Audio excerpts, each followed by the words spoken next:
नमस्कार। प्राची अभी तैयार होकर घर से निकल ही रही थी कि उसकी सास मालती ने टोक दिया। बहू, कहाँ जा रही हो? प्राची ने बहुत विनम्रता से जवाब दिया, माँ जी, पापा की तबीयत बहुत खराब है। माँ बहुत घबरा रही है, उन्हें देखने जा रही हूँ। ये कहकर प्राची बिना जवाब का इंतजार किए घर से बाहर निकल गई। मालती जी को उसका व्यवहार अच्छा नहीं लगा, लेकिन पिता की बीमारी की खबर सुनकर वह चुप रह गई। प्राची जल्दी से घर पहुंची तो देखा पापा का खांसी की वजह से बुरा हाल था। प्राची ने माँ से कहा, मैंने आपसे पहले ही कहा था कि पापा को किसी अच्छी डॉक्टर को दिखा लेते हैं। खांसी बढ़ती जा रही है, लेकिन आप दोनों किसी की सुनते ही नहीं हो। तुम पापा को संभालो, मैं ऑटो लेकर आती हूँ, हम बड़े हॉस्पिटल चलेंगे। प्राची पापा को लेकर हॉस्पिटल पहुंच गई। वहां डॉक्टर ने उन्हें एक इंजेक्शन लगा दिया, जिससे उन्हें कुछ आराम मिला। डॉक्टर ने प्राची से कहा, देखो, अभी तो हम इन्हें एडमिट कर रहे हैं, कल इनके सारे टेस्ट करेंगे, उसके बाद ही ठीक से इलाज शुरू होगा।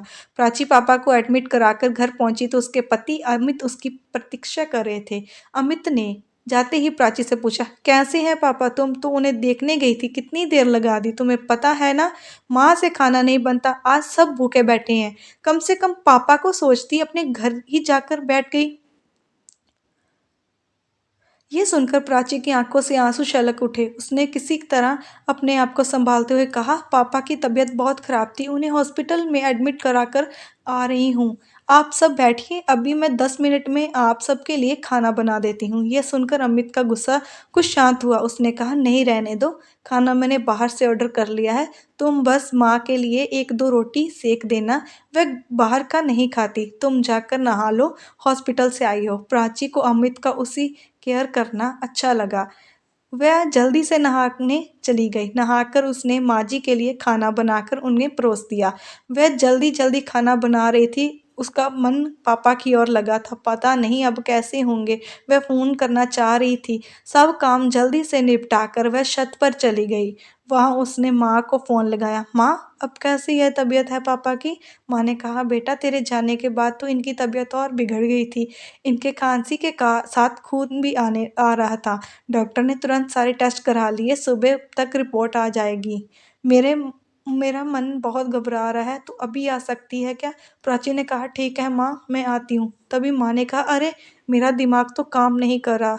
तू इतनी रात को कैसे आएगी? तू सुबह आ जाना, और एक काम कर देना, मेरे पास चेक बुक है, सुबह 10,000 जमा करने हैं, तभी इलाज शुरू होगा। तू मेरे से चेक लेकर बैंक से पैसे निकाल कर यहाँ जमा कर देना। कुछ देर बात करके प्राची नीचे आ गई। उसने देखा सब सोना जा रहे थे, तो वह रसोई में जाकर काम निपटाने लगी। आज उसे अपना बचपन याद आ रहा था। उसके पापा कहते थे कि मेरा बेटा बेटा नहीं है तो क्या हुआ, बेटी है ना, इसे मैं इस काबिल बनाऊंगा कि ये मेरा बेटा बनेगा। आज आप अपने आप को इतना लाचार मान रही थी प्राची। काश वह लड़का होती तो कम से कम इस समय अपने पापा का ख्याल तो रख सकती थी। किसी तरह काम निपटाकर वह सोने चली गई, लेकिन आंखों में नींद कहाँ थी। उसने देखा अमित गहरी नींद में सो रहे थे। सुबह वे जल्दी उठकर सबके लिए नाश्ता बनाकर अमित का लंच पैक करके वह निकलने के लिए तैयार हो रही थी। तभी उसने देखा कि उसकी अलमारी में 10,000 रुपये पड़े हैं, जो अमित ने परसों घर खर्च के लिए दिए थे। प्राची ने सोचा, कुछ सोचकर पैसे पर्स में रख लिए और हॉस्पिटल पहुंच गई। वहां उसने पैसे जमा करा दिए। पापा के पास पहुंची तो देखा पापा कुछ ठीक लग रहे थे। वह प्राची को देखकर मुस्कुरा दिए। तभी माँ ने कहा, बेटा, ये चेक ले जा, बैंक से पैसे निकाल कर जमा करा दे, तभी रिपोर्ट मिलेगी। प्राची ने कहा, माँ, पैसे मैंने जमा करा दिए थे, तभी अभी घर जाऊंगी तो बैंक से निकाल लूंगी। पापा का इलाज अभी शुरू हो जाएगा। ये सुनकर माँ ने कहा, अरे बेटा, तूने ये क्या किया?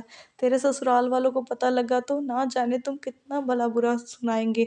प्राची बोली, माँ, तुम चिंता मत करो, मेरे पास घर का खर्च के लिए पैसे थे, अभी बैंक से निकाल कर वापस रख दूंगी। मुझे शाम को जाना है शॉपिंग करने के लिए अमित के साथ। प्राची कुछ देर वहां रुक कर चेक लेकर बैंक पहुंची गई। बाहर गार्ड से पूछा उसने पूछा, भैया, आज बैंक बंद है क्या? गार्ड ने कहा, बहन जी, आज दूसरा शनिवार है, कल एतवार है, तब तो बैंक सोमवार को ही खुलेगा। यह सुनकर प्राची के पैरों तले जमीन खिसक गई कि कहीं अगर अमित को पता चल गया कि घर खर्च के पैसे पीहर में दे आई तो उसका उसका जीना मुश्किल हो जाएगा। मैं डरती डरती घर पहुंची तो उसने देखा उसकी सास मालती जी गुस्से में बैठी थी। मालती जी बोल, बहू ये सब क्या है? रात को हमने बाहर का खाना खा लिया, सुबह से तुम फिर गायब हो। अगर दोनों टाइम बाहर का खाना खाएंगे तो हम भी सब बीमार पड़ जाएंगे। तुम क्या चाहती हो कि तुम्हारे सारे ससुराल वाले उसी हॉस्पिटल में एडमिट हो जाएं जिसमें तुम्हारे पापा हैं? ये सुनकर प्राची रोने लगी। नहीं नहीं माँ जी, ऐसी मत कहिए, मैं अभी खाना बना देती हूँ, कहकर प्राची तेजी से काम करने लग गई। नहा धोकर फटाफट खाना बनाकर सास ससुर को खिला दिया।